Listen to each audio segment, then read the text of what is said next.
O pior aluno do conservatório, sem jeito para ator, tudo considerações do próprio, tornou-se encenador e dramaturgo com a comédia em primeiro plano. Ricardo Neves Neves é o responsável pela versão mais estúpida, num bom sentido, de Noite de Reis, considerada a comédia mais perfeita de Shakespeare, transformada em jogo de enganos com música da nossa era, linguagem atentatória aos bons costumes do século XVII, quando foi originalmente escrita.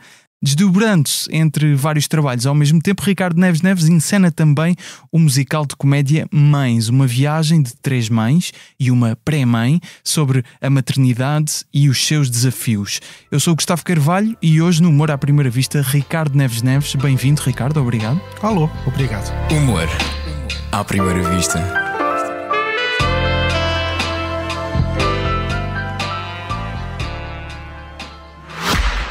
Olá, boa tarde. Boa tarde, senhor agente. Sabe a que velocidade ia? Não sei. Logo vi. Desculpe, é que ainda me estou a habituar. Posso ver o seu contrato de internet, por favor? Claro. Aqui tem. 10 gigabit por segundo da Vodafone? Sim. Eu logo vi. Pode seguir com o podcast. É muita fibra. Se a fibra da Vodafone já era a mais rápida, agora está 10 vezes mais. Internet fixa com velocidade até 10 gigabit por segundo é fibra de campeão. Together we can. Vodafone. Começando pela Noite de Reis, é a primeira vez que tu, enquanto encenador e neste caso dramaturgo também, tens um papel de adaptação do texto, digamos assim. É a primeira vez que pegas num texto de Shakespeare. Eu não vi, obviamente, o original, ainda procurei algumas referências, obviamente, mas não li, não vi.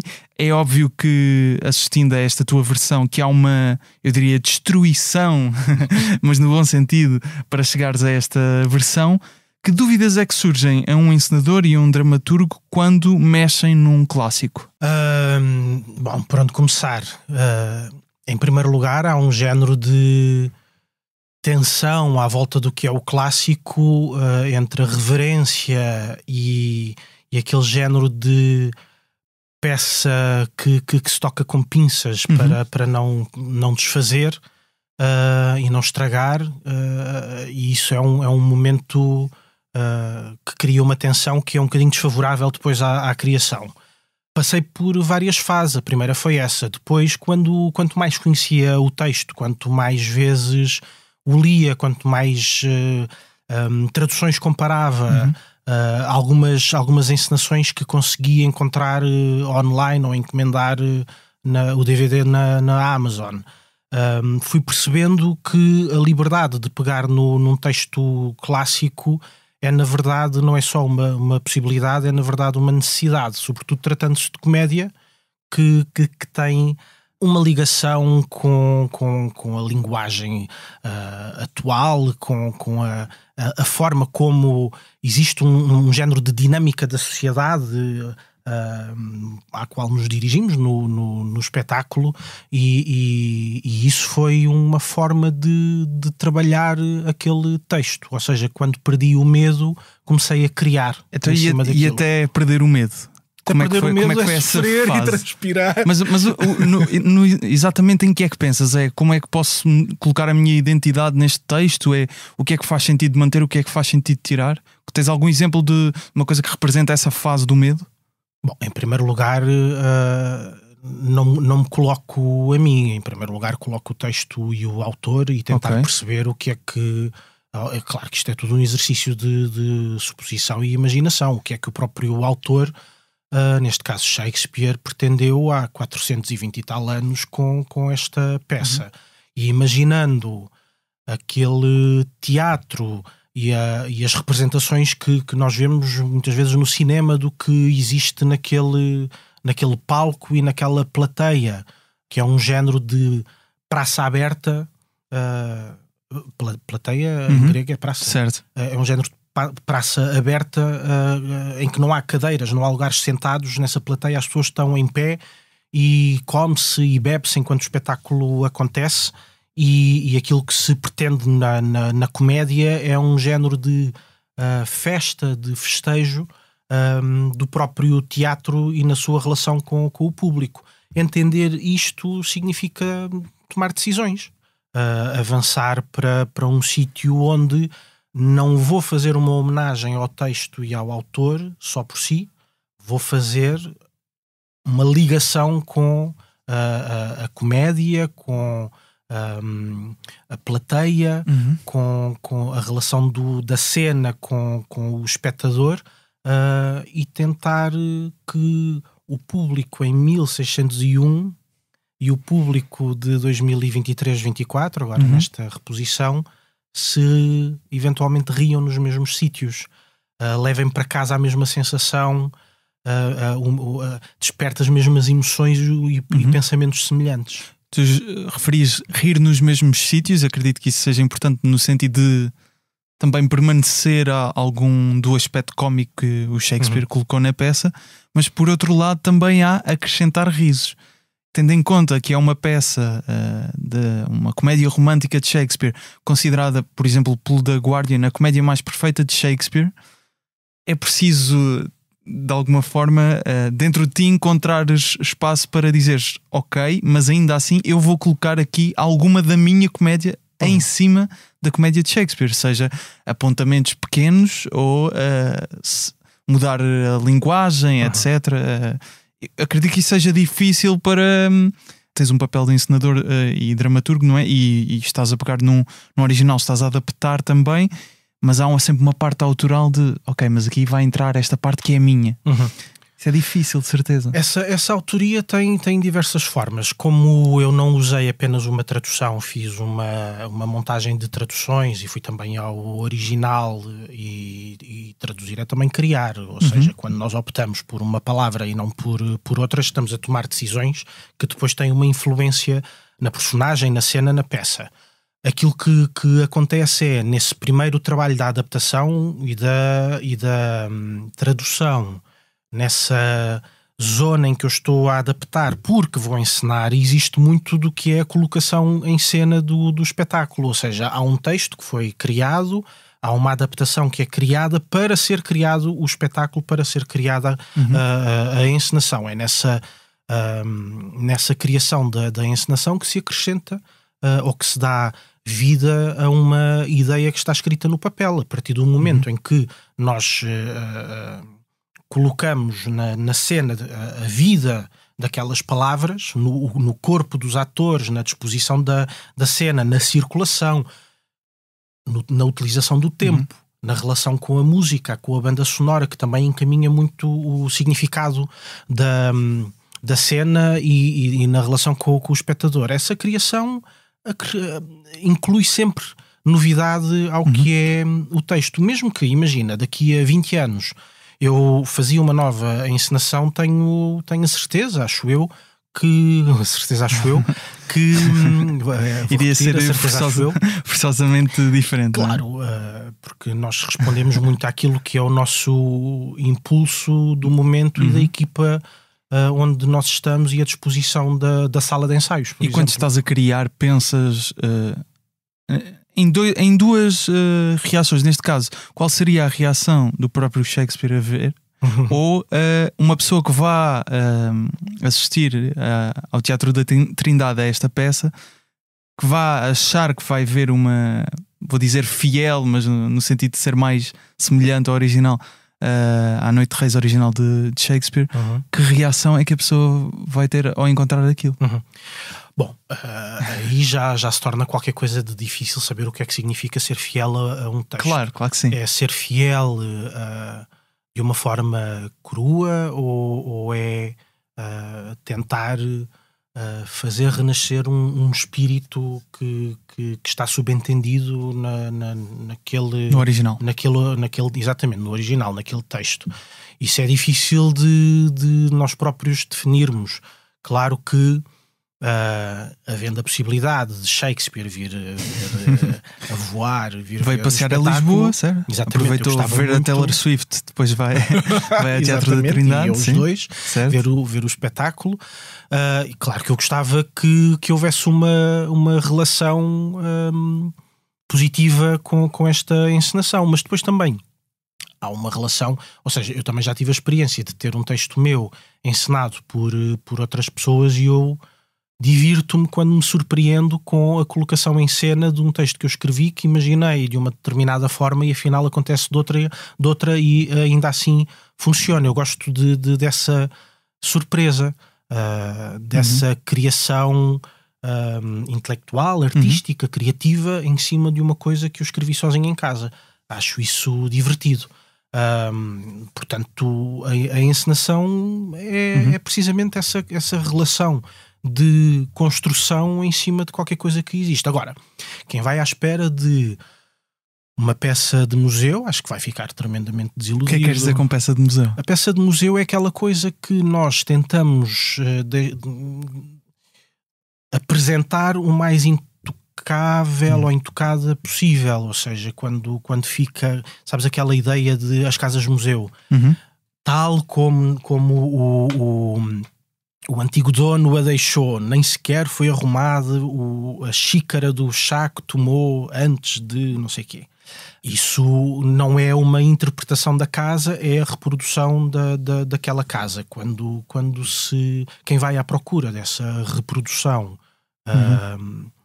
que obedece a uma determinada época, e se tudo apenas responde à época, eu acho que neste espetáculo sairá desiludido. Por exemplo, basta nós pensarmos na questão da linguagem, mas também na utilização da música.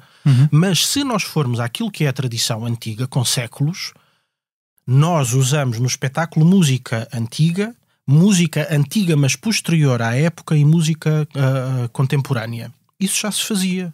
Shakespeare fazia, Gil Vicente fazia. A utilização de música muito anterior, esta peça é de 1601, muito anterior a 1601, e música contemporânea. Na colocação em cena, isto era um hábito, que é nós...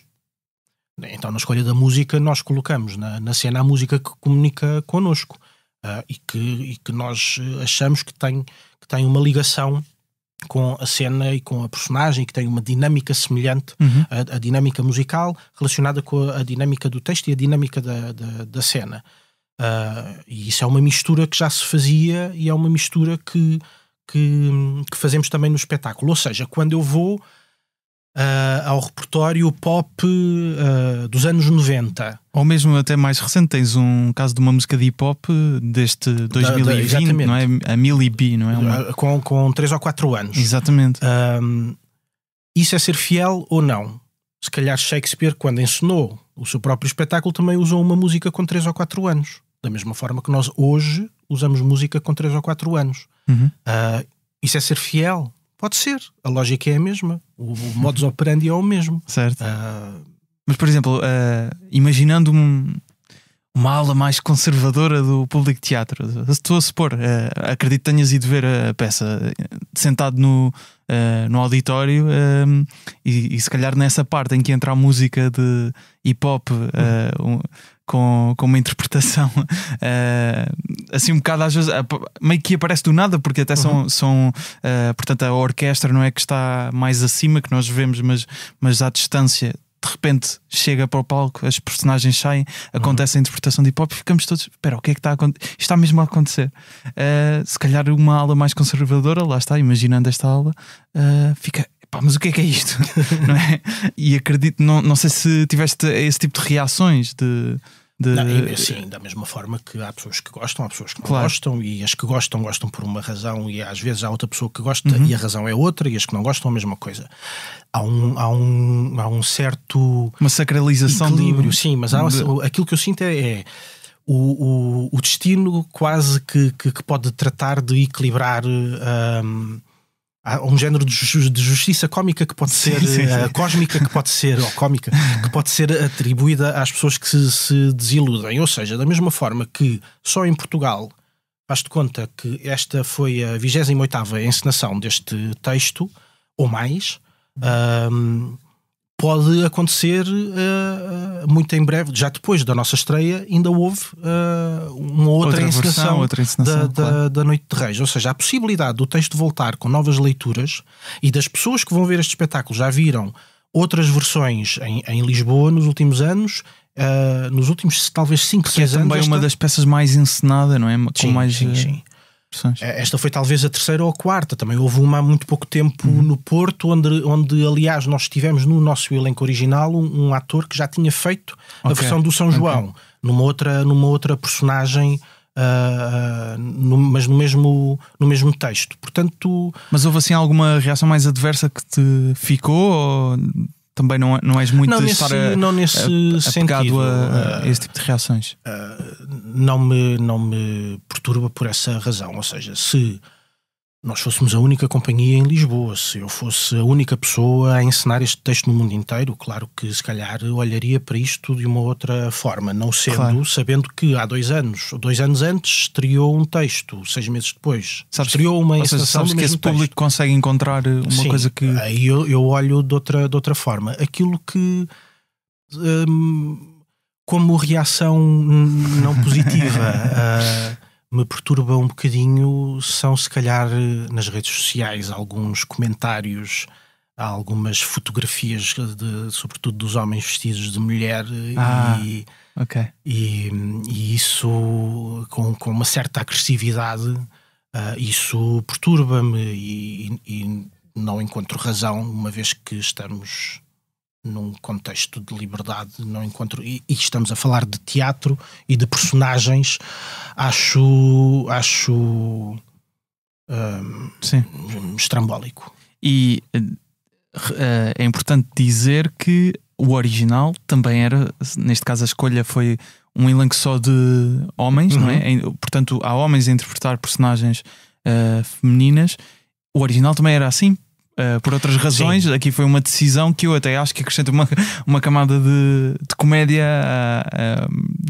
Eu diria que às vezes é quase pode ser entendido como provocatório, tendo em conta a razão de, na altura, em 1601, quando é escrito e vai pela primeira vez a cena, até estava a ler que quem interpretava as personagens femininas eram normalmente jovens mais novos. Não sei se seria adolescentes. A constituição física da voz ainda a desenvolver-se, ser mais aguda. Isso era claro. Neste período, na Inglaterra isabelina, havia um género de atração pela androgenia e pela figura que não se percebe se é homem ou mulher. E depois havia esta relação do teatro, que o teatro, o palco, como sítio do pecado, que não recebia mulheres na cena. Portanto, as mulheres estavam interditas de fazer teatro e de interpretar papéis. Assim, todas as personagens, incluindo as femininas, eram interpretadas por homens. E isso era encarado com naturalidade. Claro que hoje isso não acontece.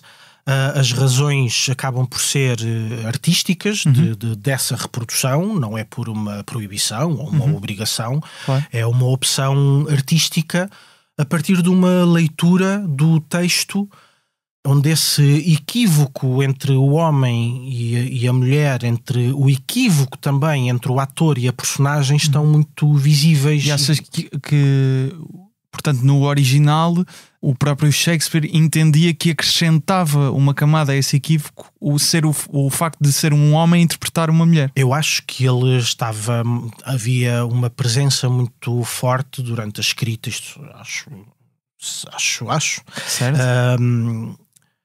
Que o papel feminino estava a ser interpretado por um homem. Só que depois, no meio desta confusão, tu tens o homem que interpreta o papel feminino da personagem que se mascara de homem. Portanto, exatamente. Tens aqui um conjunto grande de... uma matriosca de género, não é? Exatamente.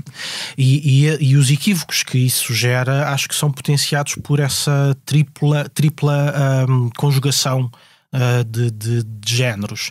E eu quis abordar isso no espetáculo e, na verdade, também fazer o exercício sobre o que é que nós vemos quando olhamos para o palco. Vemos em primeiro plano o ator ou vemos em primeiro plano a personagem? Ou seja, quando tenho o Cristóvão Campos a fazer a Violeta, que faz de Cesário, eu vejo em primeiro plano Cesário ou a Violeta ou o Cristóvão Campos. Qual é que é o elemento que eu vejo em primeiro lugar?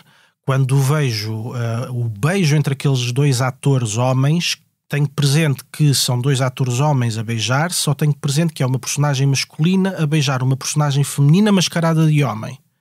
Ou seja, é um choque elétrico que recebo aqui na lógica e que não tenho a resposta, mas é divertido pensar sobre isto, sobre o que é que eu realmente estou a ver. E provavelmente é diferente de espectador para espectador. Tu, enquanto espectador, o que é que vês? Vejo a dúvida e vês na a verdade... dúvida. Ou seja, assim, não tens uma... Eu acho mais piada na arte ou no teatro encontrar mais perguntas do que respostas, porque provavelmente o tempo que o espetáculo dura às vezes é curto demais para dar respostas profundas, mas há tempo suficiente para colocar perguntas. Acho mais divertido a dúvida, a colocação da dúvida, e para irmos respondendo ao longo da vida do que atribuir respostas fechadas. No meu caso, continuo com a dúvida. Já agora estamos a falar de personagens, não resisto que esta história, entretanto, o Renato Godinho, que fez parte do elenco da primeira vaga, não é? Da Noite de Reis, ele faz aqui um podcast no Expresso. Eu estava a falar com ele sobre a peça depois de ter ido ver. O que é que acontece? Eu perguntei-lhe quem é que faz de Malvolio, que é o Marco Delgado, e apenas o Marco Delgado, certo? Sim. Ora, eu conheci alguns atores do elenco, depois fui ver o elenco, portanto, a ficha técnica da peça depois de ver, depois de assistir, e vi o Marco Delgado e o Marco Delgado não entrou. O Marco Delgado não estava nesta. E depois comecei, mas quem é que era o Marco Delgado? E ele diz, Malvolio, não pode ser, se calhar na minha não era, se calhar podia ser outro, porque está, eu diria, irreconhecível. Está muito transformado. Muito. Parecia-me uma pessoa mais alta, mais gorda, mais forte, o tom de voz, tudo não. E eu acho isso extraordinário. Uma composição gigante. Como é que uma pessoa assim. E eu conheço o Marco Delgado dos trabalhos, não só em televisão, séries, etc. Ou seja, é um ator que eu teria facilidade em reconhecer, mas está. Ele fez uma composição muito, muito grande daquela personagem, juntamente com os figurinos da Rafaela Mapril e a caracterização do Marco Santos e do Denis Correia, que transformam aquela personagem que é um bocadinho inspirada na ideia de palhaço rico, e essa transformação que parte do ator, mas também da plástica envolvente, transforma, desfigura. E acho que ele fez um trabalho extraordinário e muito surpreendente. Mas mesmo o tom de voz, os gestos também, isso é uma criação que vem do original? O que é que há ali de não há adaptar? nenhuma indicação sobre a voz, okay. Nem é costume. Isso normalmente cabe ao trabalho que acontece na sala de ensaios, que é dividido, é muito partilhado entre toda a gente, ou seja, nem é só uma relação entre o ator e o encenador, porque pode haver uma influência exterior. Basta nós pensarmos que como é que aquela personagem se move, como é que ele anda, como é que ele corre, como é que ele se senta, como é que ele cai, quando tem uma peruca de 2 palmos que tem um determinado também, peso e que ainda por cima tem objetos lá dentro. Exatamente. Aquilo faz com que exista um estar, uma utilização da coluna, por exemplo, diferente. Ora, se eu utilizo a minha coluna de maneira diferente, a minha respiração é diferente. Se a minha respiração é diferente, a minha voz é diferente. Claro. Se eu me ouço de uma determinada forma, a minha personagem brota num determinado sentido. Ou seja, é um conjunto de influências que nem sequer são, ou consequências que nem sequer são completamente artísticas, que depois, com o pensamento, com a forma como lidamos com isso, tomamos decisões relacionadas com o personagem e com aquilo que já está escrito no original. Isso é muito interessante, ou seja, é mais às vezes é quase uma exigência física fazer uma coisa tão diferente, no sentido de, como estavas a dizer, da respiração, da postura. Isso é muito interessante.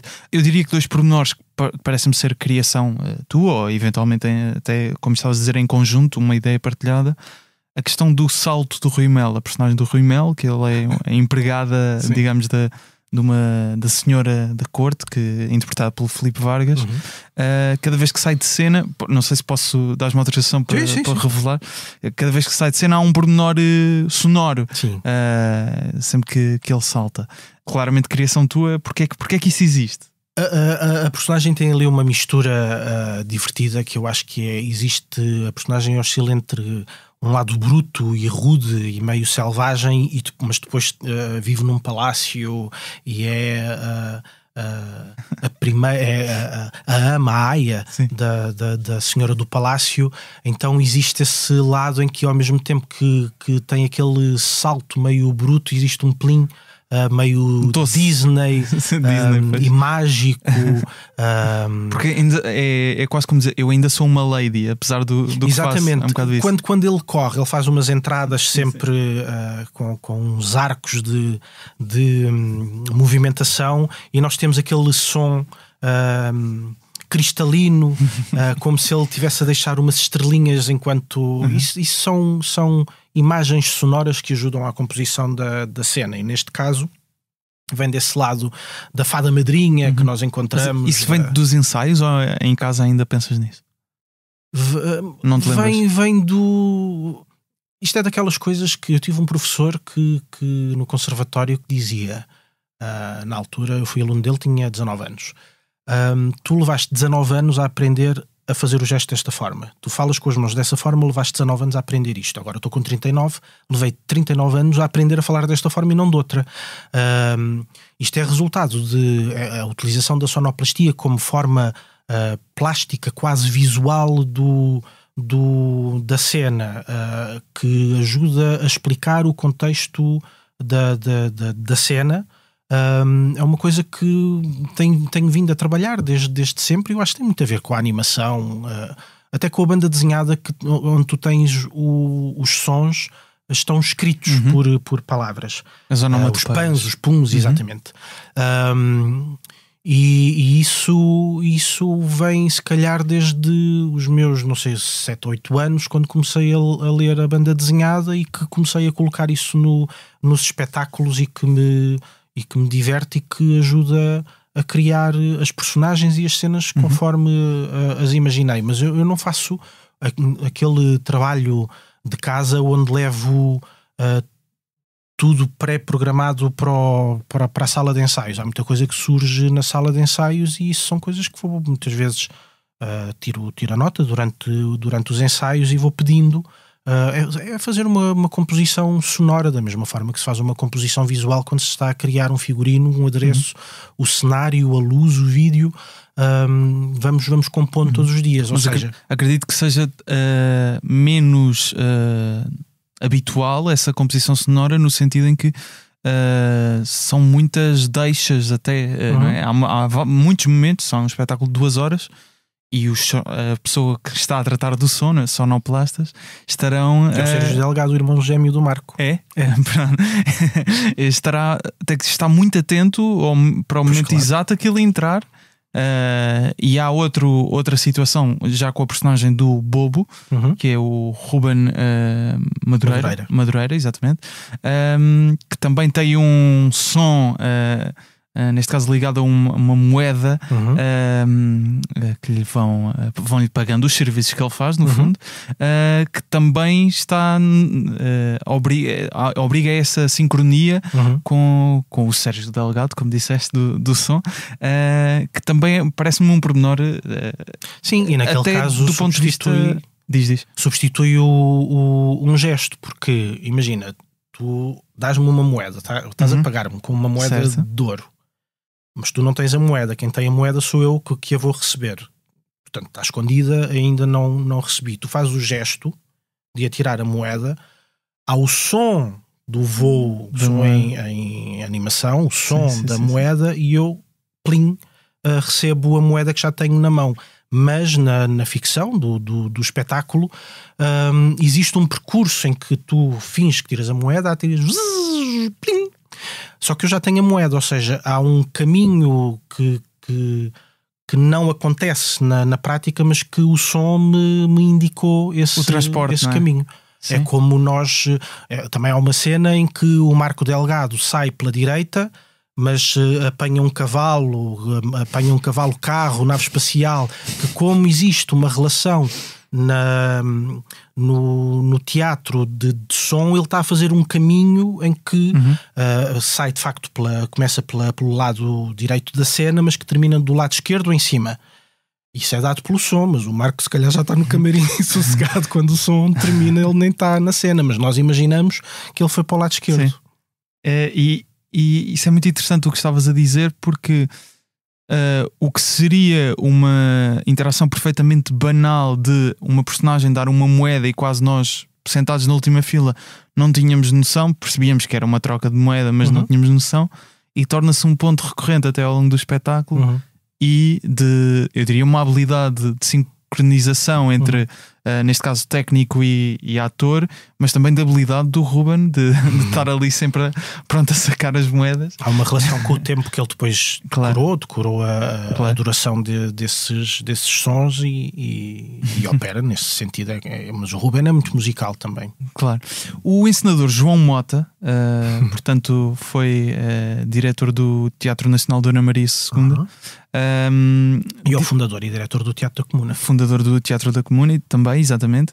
Ele disse-te que não és absurdo, és ridículo. E tu levaste isto como um elogio, claro. Como não? E eu diria que até te tornaste uma característica das tuas peças, este absurdo, não é? Pegando num clássico, o lirismo, às vezes pode ser entendido como pedantismo, às vezes que existe, claro, na arte e no teatro. O teatro não é exceção. Até a posição de podemos ver o encenador como uma pessoa às vezes distante ou que muito culta e que agora vou aqui expor o que estive a aprender nos últimos tempos para a vós, público, sentai-vos e podem assistir, não é, a este espetáculo que vos trago. Achas que é difícil combater às vezes um bocado o pedantismo e assumir-te como alguém que gosta do ridículo na posição de encenador e dramaturgo?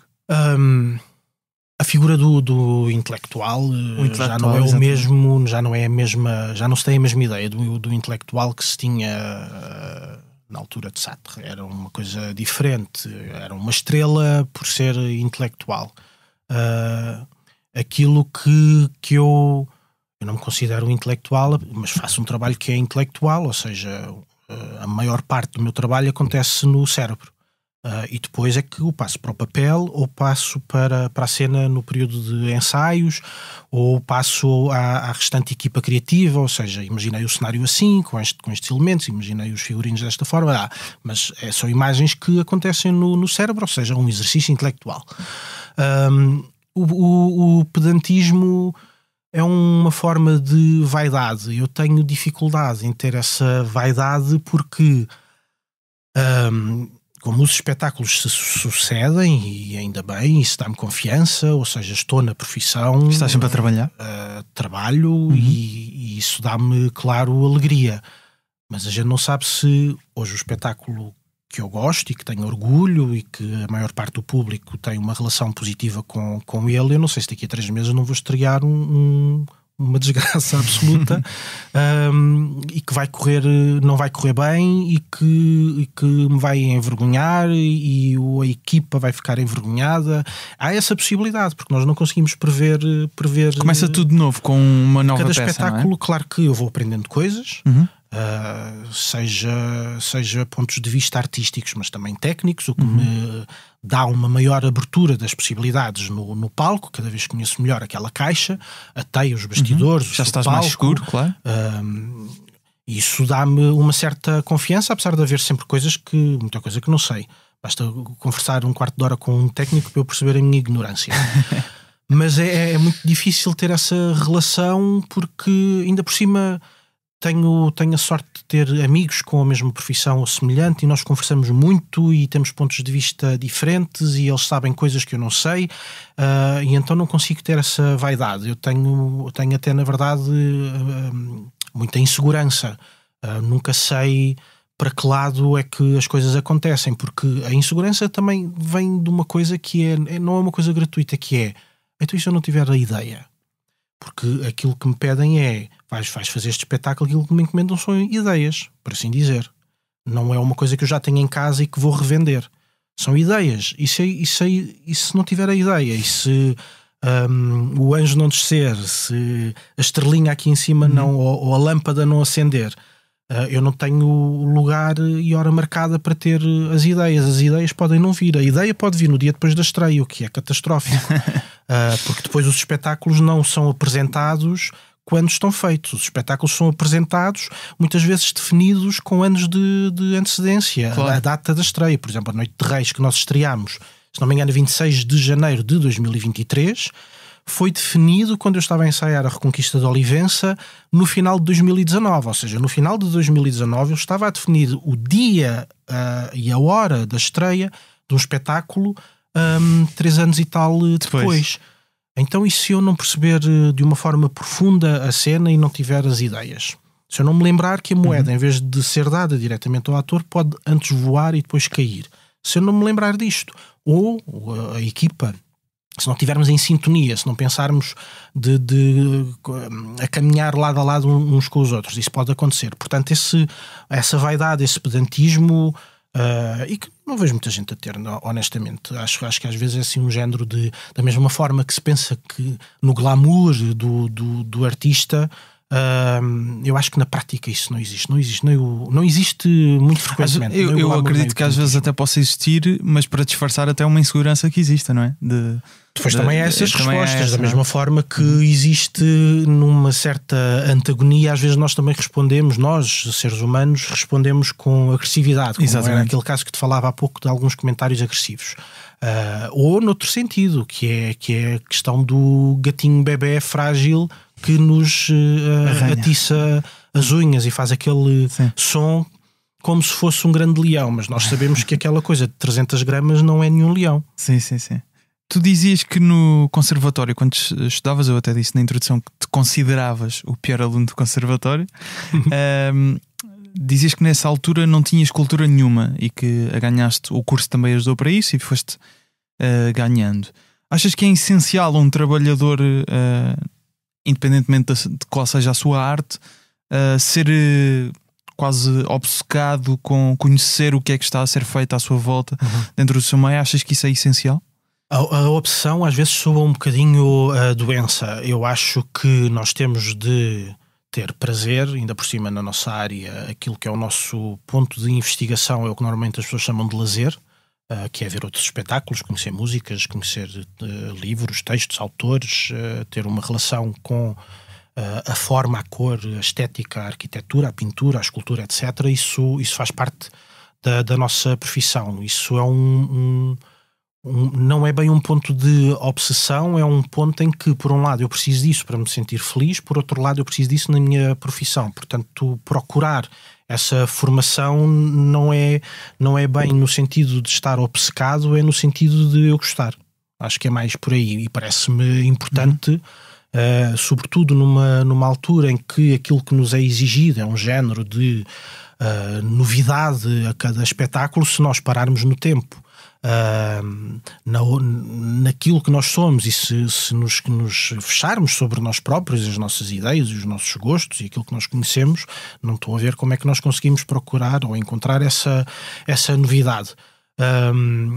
Portanto, claro, eu acho que um aluno de teatro, um profissional de teatro tem de sempre estar...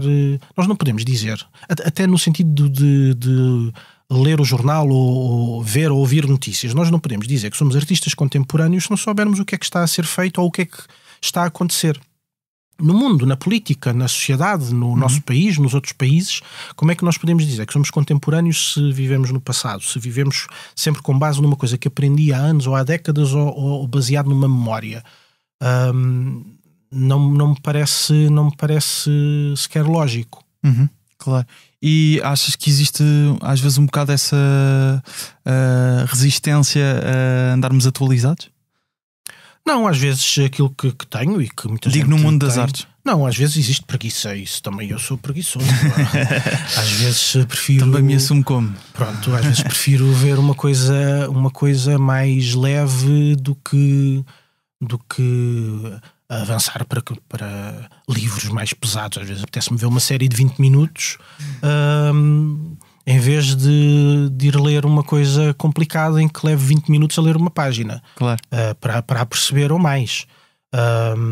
Mas às vezes também há coisas que brotam de um sítio, coisas que nós desenvolvemos, personagens que existem no caso da criação de um texto, que também são um bocadinho circunstanciais às vezes não estamos à procura e encontramos. É isto que eu quero dizer.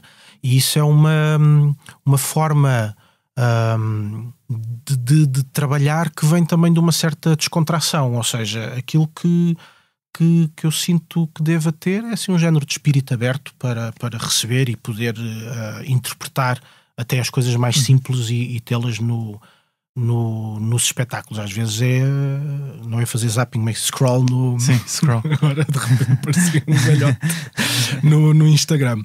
Mas sim, às vezes vem desse acaso. Ok. Um dos pontos que me parece que, principalmente nesta Noite de Reis, que encontrei nesta tua encenação e dramaturgia, é um certo tipo de linguagem que se mantém para o grande público, eu diria, que eu acho que é uma coisa fácil de se ver, apesar de ser Shakespeare, não é? Ter às vezes esse certo lirismo, mas parece-me para o grande público. E, por vezes, uma inserção de uma música mais inusitada ou certos momentos, como já aqui discutimos, que podem ser mais de nicho, talvez. Só algumas pessoas é que vão gostar daquele momento nonsense ou absurdo. Isso é uma característica, dirias que é uma característica do teu trabalho, de tentar ser uma coisa para o grande público, mas ao mesmo tempo não esquecer os nichos que podem existir dentro do grande público?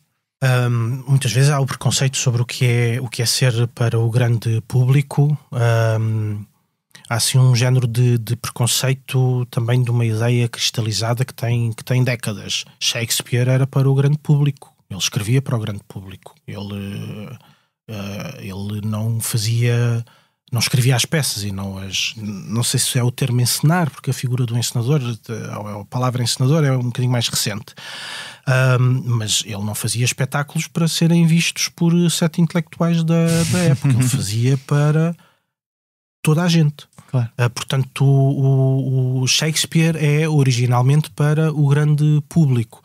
Eu gosto muito dessa ideia de se misturarem as referências e acho que toda a gente tem essa ligação. É só preciso conhecer, mas é muito comum nós tanto gostarmos da piada às vezes mais alarve como depois de um soneto. Isso na verdade faz parte de nós, a nossa atração pelo buçal ou pelo delicado, esse género de contraste. Quando às vezes me pedem para encaixotar o tipo de teatro que faço, que não é uma coisa que eu procure definir, essa autodefinição normalmente é mais pedida, não preciso dela. Mas às vezes quando me pedem isso, eu gosto da ideia de fazer teatro popular contemporâneo. Ou seja, nós quando falamos de teatro popular, parece que ainda existe um género de ideia do teatro dos anos 40, 60. E da revista. Ou da revista, ou de uma forma uma forma de comunicação e de texto que tem décadas. Aquilo que é hoje a sociedade já é um bocadinho diferente, ou seja, muitos de nós têm ao Netflix em casa e conseguimos tanto ver o filme sueco como o Blockbuster, como temos a YouTube e conseguimos ver coisas muito diferentes, como temos as plataformas de música e tanto conseguimos ouvir uma coisa que foi lançada há 2 minutos e é atualíssima, e como podemos ouvir qualquer compositor barroco, ou seja, a nossa vida já é feita dessa mistura. Aquilo que é hoje a sociedade, o ser humano, as pessoas em Lisboa, é já feita dessa mistura. Claro. E com um grau de educação, exigência que não é o mesmo que tinha há 80 anos, há 60 anos. São coisas, são sítios diferentes onde eu acho que nós estamos hoje, sem querer ou generalizar ou ser injusto. Que é o que acontece nas generalizações e se calhar é o que eu estou a fazer. Mas estou um bocadinho contraditório hoje. E estás a realçar-te cada vez que és contraditório, que também estás a ser engraçado. É para pedir desculpas ao mesmo tempo. Estás a ver? É a minha insegurança. Mas sim, eu gosto da ideia do teatro popular contemporâneo como resposta. E não ter medo nós... de assumi-lo como popular, que às vezes pode haver essa porque questão. se nós formos a ver quem é que são os grandes autores populares? Shakespeare, Molière. Não é fixe estarmos num pacote com eles. Federico Fellini no cinema. Sim. Grandes companheiros, portanto... Fellini era cinema popular, agora é que se calhar já é visto de outra forma, mas é cinema popular italiano. O que é que gostas de consumir na comédia? Seja nacional e internacional. E pergunto especificamente na comédia porque diria que tens essa tendência, não é? Nas tuas. Sim, não é um género de prato predilecto. Gosto de ver comédia, como gosto de ver drama, claro. Ou tragédia. Gosto muito do humor desequilibrado, exagerado, tonto, pop, arriscado do Family Guy. Aquilo é demais. É demais em todos os sentidos da palavra demais, aquilo existe.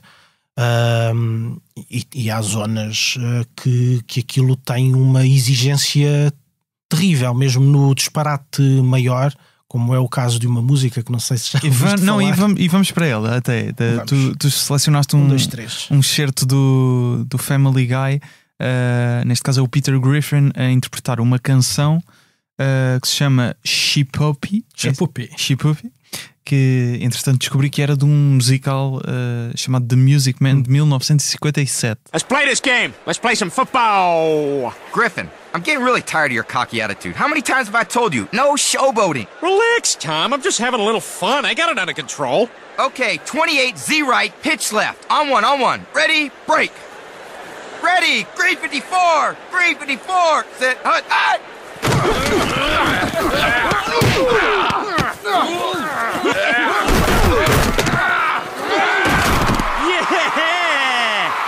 There might be some hope for this guy after all. Yeah! Damn it, Griffin! I said no showboating! This calls for a victory tune! Now, a woman who'll kiss on the very first date is usually a hussy. And a woman who'll kiss on the second time out is anything but fussy. But a woman who'll wait till the third time around, head in the clouds, feet on the ground, she's the girl he's glad he's found. She's his Shippoopy, Shippoopy, Shippoopy, Shippoopy. The girl who's hard to get. Porquê é que escolheste este certo? Porque é um disparate tremendo, muito bem tocado e muito bem cantado. Ou seja, tens uma zona técnica que é incrível e as imagens, se aquilo fosse feito por aqui são desenhos animados, se fosse feito por pessoas, era de uma exigência. A música, não sei, se calhar tem 2 ou 3 minutos. Era preciso um mês para ensaiar aqueles 2 ou 3 minutos. Não me parece que fosse uma coisa rápida, fácil e imediata. A cena é exigente e é muito bem cantada, muito bem tocada, e é um disparate pegado. E surge quando o Peter Griffin está como jogador de futebol americano e marca um touchdown e para festejar começa a cantar esta música com as pessoas do público. E o Seth MacFarlane, que é o criador do Family Guy e dá a voz ao Peter Griffin, tem também essa capacidade vocal que já conhecemos também. Apresentou os Oscars, cantou também. Portanto, Family Guy é uma das referências que tens. Dirias que mais arriscado do que aquilo que costumas fazer? Ou em termos de humor? Há zonas onde às vezes avançamos que também são arriscadas, mas eu acho que somos muito diferentes, apesar de tudo. Claro. Mas e que outro tipo de referências é que tens? Pessoas que... As Zeb Fab são doidas, são doidas, são muito divertidas. São duas mulheres lindas que fazem questão de ser feias, de ser ridículas, e não têm esse medo. Acho que elas são extraordinárias. E têm esse lado alarve, enquanto as personagens procuram a elegância, corre-lhes mal, e elas são precisamente o oposto da elegância. Acho que são um retrato um retrato muito engraçado de muita gente que a gente conhece, claro. Em termos em termos nacionais, há assim algum projeto de comédia que tenhas nos últimos tempos? Coisas mais contemporâneas, diria. Ricardo Araújo Pereira é inteligentíssimo e consegue brincar com o óbvio e com o subtil de uma forma muito engraçada. E claro, o Herman é um planeta sozinho. Só ele é um planeta. É incrível, claro. Ele é extraordinário. Claro, extraordinário. E no ano em que celebra 800 anos. 800 anos de carreira, exatamente.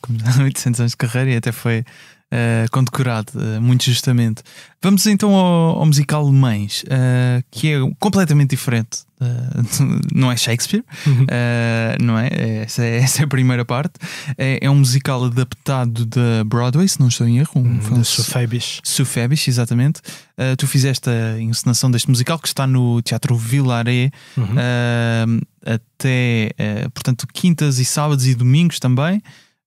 Até 30 de junho. Agora já passámos para algumas terças e quartas, e sábados houve umas datas que foram que estão a ser repostas depois de algumas terem sido adiadas.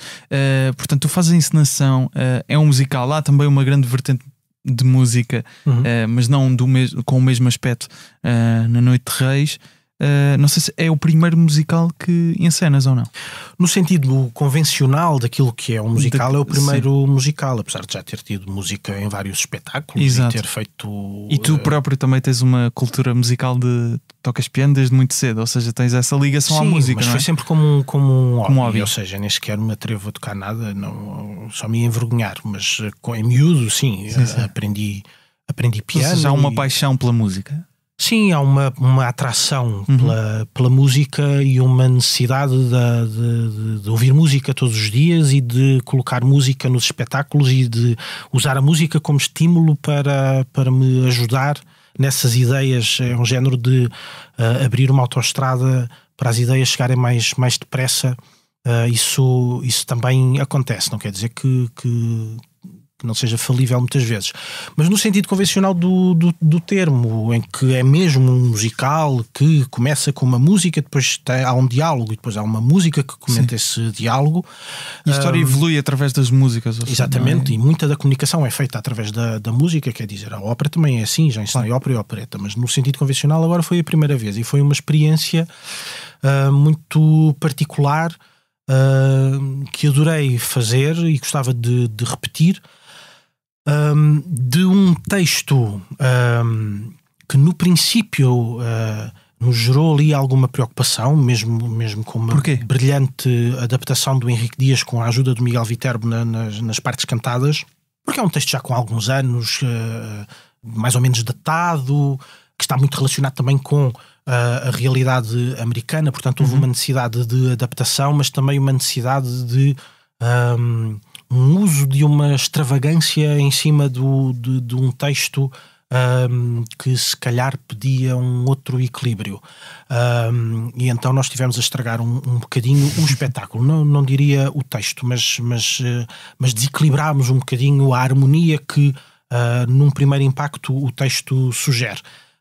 E depois, como estava com gente louca na sala de ensaio, foi muito fácil. Gente louca que 4 das quais, Ana Chloe, Gabriela Barros, Raquel Til e Tânia Alves, que interpretam as mães, quer dizer, uma, Raquel, neste caso, é a que vai ser mãe, que está grávida.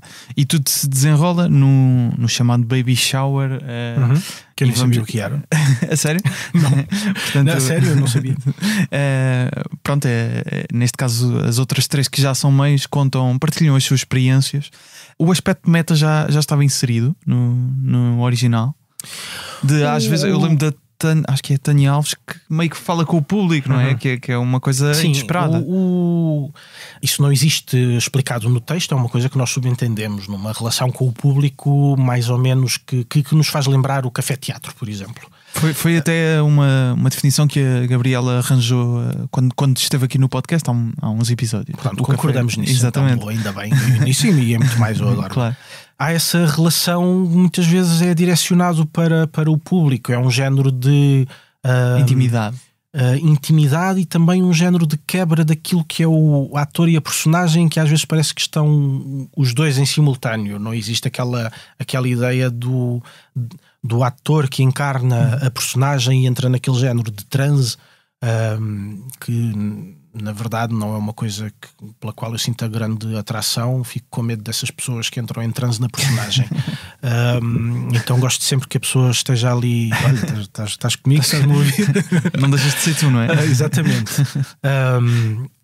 Mas isso existe ali no espetáculo, e eu acho que no meio da brincadeira que é aquela festa, aquilo são 4 amigas muito cúmplices, e eu acho que essa cumplicidade que existe no texto existe também entre elas, juntamente com os músicos que também estiveram presentes no período de ensaios. Primeiro só o diretor musical, que é o Artur Guimarães, e é extraordinário, e fez propostas que não estavam escritas, e que ajudaram muito a levantar o espetáculo. Ele foi um participante ativíssimo no que foi a criação da encenação, juntamente com as atrizes. Mas esse lado vem daquilo que eu acho que o próprio texto no papel pede. Esse género de consciência atrás do olhar de que nós não estamos numa sala, nós estamos numa reprodução de uma sala que está colocada num palco com uma plateia à frente. E achas que, enquanto homem que não és mãe, não é? O aspecto da encenação teve mais desafios por isso? Ou como eu fui assistir até ao musical, curiosamente, com a minha mãe, e achei giro porque ela poderia estar a pensar de quando foi educada pela mãe dela e de como aquelas situações eventualmente poderiam representar situações da infância dela, mas também o contrário de como é que eu eduquei os meus filhos e como é que estas situações são ou não semelhantes com a educação, neste caso, na minha educação. E eu pensava o inverso, não é? Como é que a minha mãe... Isto de facto, eu passei por isto mais ou menos. Como é que foi essa relação? Pois até com atrizes, algumas delas mães, na criação desta adaptação. Bom, há ali várias coisas no texto. Em primeiro lugar, que eu consigo reconhecer, porque não sou mãe, não devo ser, mas tenho uma mãe há 39 anos e observo outras mães, ou amigas minhas que foram mães, ou mães de amigos meus, e não é um ponto de partida completamente exótico, exterior àquilo que nós somos. O tema da maternidade é familiar. É presente, claro. É presente naquilo que é o nosso imaginário. Depois, claro que há pormenores que eu não fazia ideia, e coisas que existem e que eu não fazia ideia, dos baby showers e não sei o quê, e pronto. E depois tinha ali 3 mães que elas, na realidade, a personagem que ainda não é mãe, que está grávida, a atriz também não é mãe, e as outras 3 atrizes têm filhos, e já passaram por essas experiências, e houve ali situações que elas me explicaram e ajudaram-me nesse sentido. Agora, eu não tenho a certeza que é necessário saber na pele, conhecer na pele determinadas temáticas para as poder encenar. Um espetáculo que eu ensinei no ano passado foi sobre canibalismo. Nunca foste canibal? Não aconteceu. Nunca comeste carne humana? Não calhou, nem as unhas roubou. Portanto, e ensinei esse espetáculo e gostei muito, e escrevi-o. Portanto, ainda houve a fase, ou seja, não tive a fazer outro autor, fui eu que escrevi a peça sobre canibalismo, o livro de Montagruel, e depois ensinei-o. E estreou, e eu gosto do espetáculo, e se calhar, se houver ali na plateia um canibal ou outro, podem dizer: não concordo com nada disso, não é verdade. Bom, mas estamos a fazer teatro, se houver ali uma falha, mandem-nos um e-mail. Tu, eu dizia na introdução que foste ator durante muito tempo, 10 anos, ainda é bastante tempo. Tu consideravas-te não dizias que eras um mau ator, mas dizias que não eras um bom ator. Tu, como encenador, o teu papel é dirigir bons atores à partida, não é? Como é que uma pessoa que não se considera um bom ator faz a direção de bons atores? É se calhar no início podias-te sentir mais. Eu para isto não tinha jeito e agora vou-lhe estar a dizer como é que ele deve fazer isto. Isso é mais ou menos como imagina, eu não sei cozinhar nada, sei abrir iogurtes e buscar a colher, não sei fazer mais nada, sei fazer chá. De resto não sei fazer mais nada. Mas consigo apreciar um bom prato. Uma boa refeição, não é? Exatamente, quando é que tem sal a mais e o ponto de cozura do frango não está, pronto, isso claro. consigo reconhecer. É mais ou menos nessa perspectiva. Depois, eu não vejo, quando se diz o dirigir os atores, eu vejo mais como encaminhar as pessoas num determinado sentido para levantarmos a cena. Não é direcionar como se fosse um Messias autoritário, mandar, claro, ou muito menos autoritário, mas não é um género de Messias com um cajado de 2 metros que afasta os mares, e não é nesse sentido. Sigam-me na minha sabedoria. Não é, ajudem-me lá na minha ignorância, muitas vezes é por aí. Sim, mas achas que o trabalho como ator que tiveste também, de alguma forma, isso certamente ajuda? Obviamente, trabalho sim. De encenação, eu vejo-me muito como um encenador que claramente foi ator e que tem formação de ator, e o meu ponto de expressão é precisamente esse. Eu fui daqueles atores, ou sou, não sei, daqueles atores muito característicos que fazem as personagens. Ou seja, acho que não sentiria prazer e não seria capaz de fazer um Hamlet, por exemplo. Acho que teria muita dificuldade em saber corresponder como ator. E como encenador também. Mas aquilo é muito difícil. Mas já te atiraste a um Shakespeare, portanto. Pronto, mas esse tragédias não estou a ver agora. Que é mais. Okay. Esperemos uns anos. Sabe-se lá. Mas era um tipo de ator. Eu adorava fazer aquelas personagens que era o género de o melhor amigo do protagonista, que são aquelas personagens que, como tem menos escrita, há menos informações, eu tenho mais liberdade de criar em cima. Ainda hoje, como encenador, adoro as personagens. As terciárias são extraordinárias, porque como não estão escritas, podemos fazer o que quisermos na cena, na sala de ensaios. O melhor amigo do protagonista é ótimo. Melhor amigo do protagonista. O cão, assim. Eu já fiz de cão. Já fizeste de cão? Já fiz de árvore. Árvore, cão, pois claro. É aqueles clichês às vezes de teatro de amador. Não. O Miguel Góes dos Gato Fedorento há uns tempos esteve aqui no podcast e ele até falámos na altura do The Importance of Being Earnest, do Oscar Wilde, a peça de teatro. E ele dizia que tinha até interesse em explorar, quem sabe escrever qualquer coisa, textos de comédia para teatro em Portugal. E ele dizia que sentia que fazíamos bastante adaptações. Neste caso até já estamos a falar de 2, mas tu também és autor de textos originais para teatro. Mas ele dizia que faltavam talvez bons textos de comédia originais em Portugal. Sentes isso também ou achas que não? Eu acho que... Deixa-me pensar um bocadinho. Eu já li textos de comédia portugueses muito divertidos, muito bons, que... quando saem em livro são reproduzidos 100 exemplares, portanto é muito fácil nós nem darmos conta das coisas, ou que nem sequer são publicados. Imagina, há textos que estreiam que têm 3 dias em cena, 8 dias em cena, que enfim, calha não ir ver, não são publicados e é como se não tivessem acontecido. Também há, portanto às vezes não é bem não se fazer, as coisas desaparecem rapidamente. E porquê é que achas que isso acontece? Uma má comunicação? Não, acho que... Bom, a questão das temporadas curtas e dos espetáculos estrearem passado 3 dias acabarem, ou na semana, tens a semana de estreia e a semana da desmontagem, isso é muito comum. E é uma dor e uma frustração terríveis.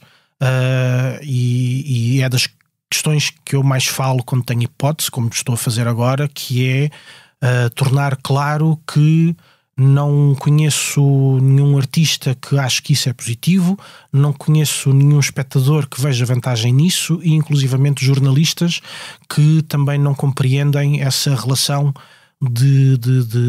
das temporadas microscópicas. E aí, falando no geral, não de comédia ou das peças escritas, se nós pensarmos na relação que o teatro tem com a sua própria existência, o teatro é uma arte efêmera. Significa que o teatro, existe o texto, a peça escrita no papel, que pode eventualmente ficar e perdurar durante décadas, séculos, milénios. O espetáculo em si aquela exibição desaparece. Exato. A encenação desaparece, a interpretação dos atores existe, muitas vezes é captada em vídeo, muito bem, mas a relação com a plateia, o espetáculo de teatro é uma coisa que acontece ao vivo, não é uma coisa que acontece na gravação. Para isso existe de uma forma muito diferente, ou que faz lembrar, mas é muito diferente, existe o cinema. Mas se nós pensarmos nos grandes clássicos do teatro ou da ópera, quem é que foi o primeiro encenador da Antígona e como é que era esse espetáculo? Quem é que encenou as bodas de Fígaro e como é que era o espetáculo? Não se sabe. Pode eventualmente haver um desenho, uma pintura, ou o que for, que represente um fragmento curtíssimo do que era o espetáculo. Mas, para dizer que nós estamos preparados e sabemos que o teatro é uma arte efêmera, que tem uma duração curta de vida, se nós compararmos com a escultura, com a arquitetura, que dura também séculos, mas não devia décadas, ser tão curta, milénios. é isso? A Noite de Reis fez no ano passado 50 e tal apresentações, agora 60, são 100 e tal apresentações, tem 100 e tal dias de vida. Isso é uma questão. Quando nós apresentamos um espetáculo que tem 2 dias de vida, que tem 8 dias de vida, é curto, é curto, e causa-nos frustração, dor, e é quase angustiante vermos um trabalho ao qual dedicamos tanto tempo, esforço e dinheiro ser colocado de parte tão rapidamente.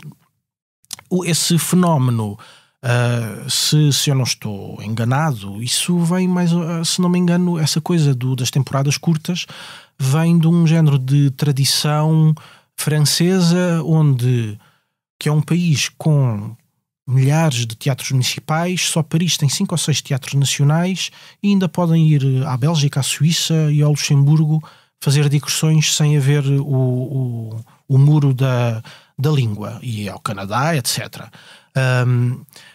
Aí, quando eu posso fazer uma digressão em que estou 3 anos em cena, em cada cidade, uma semana, fantástico.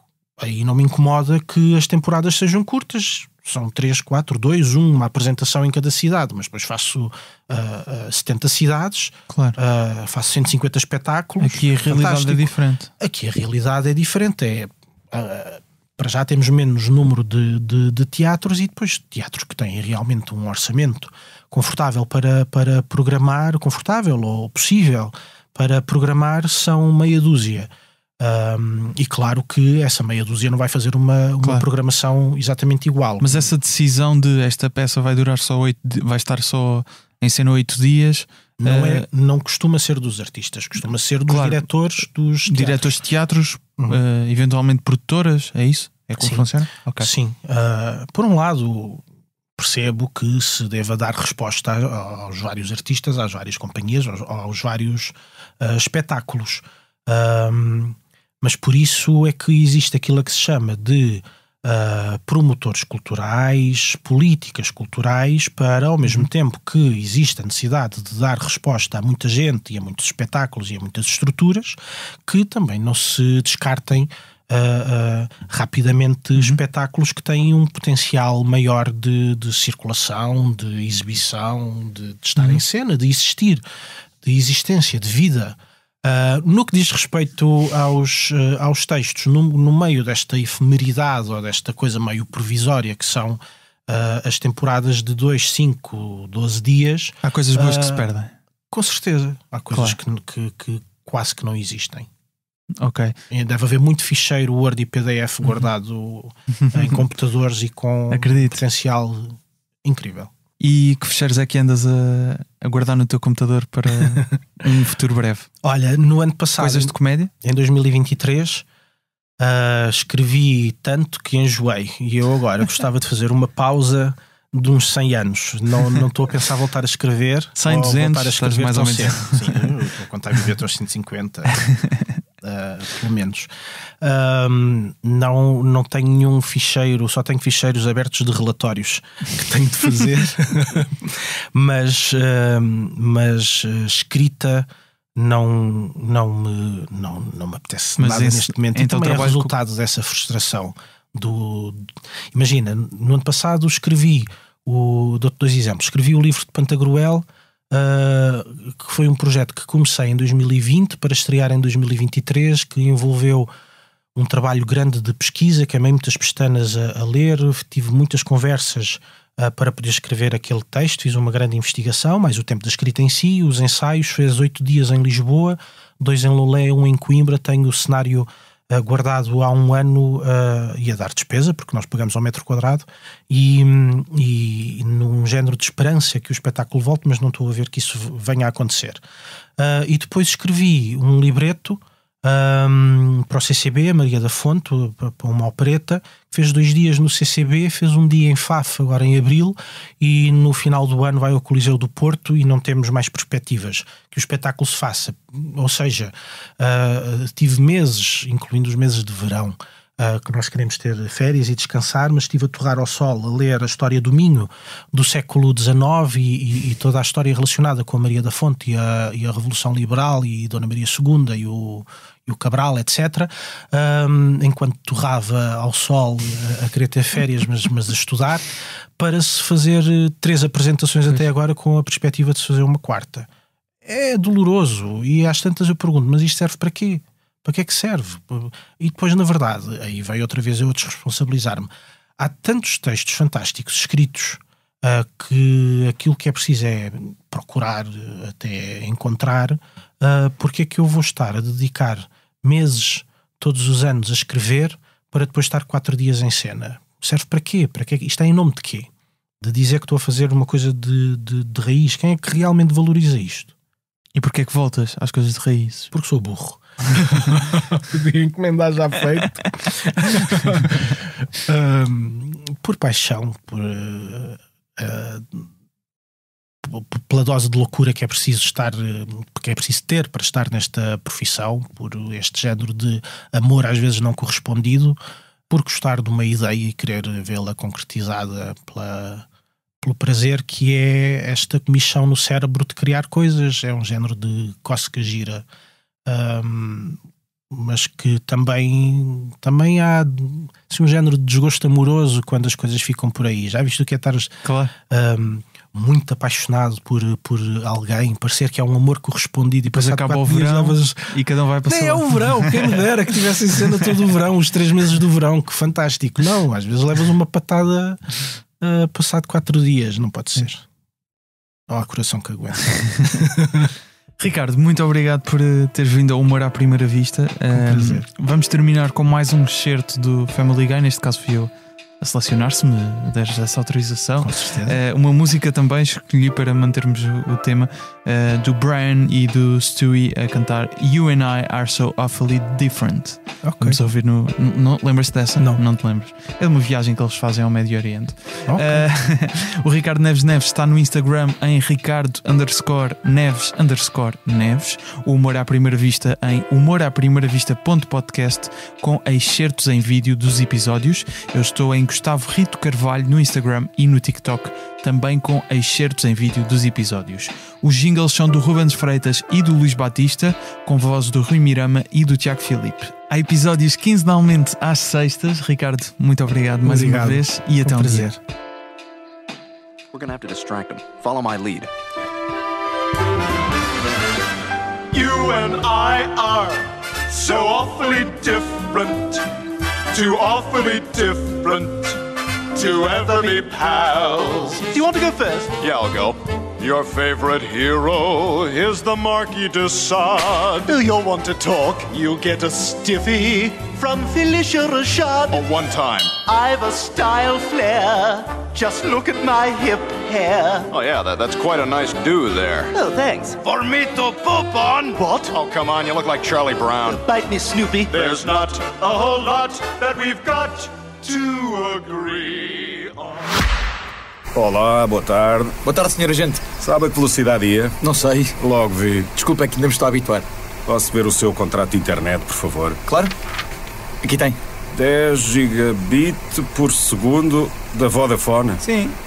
Eu logo vi. Pode seguir com o podcast.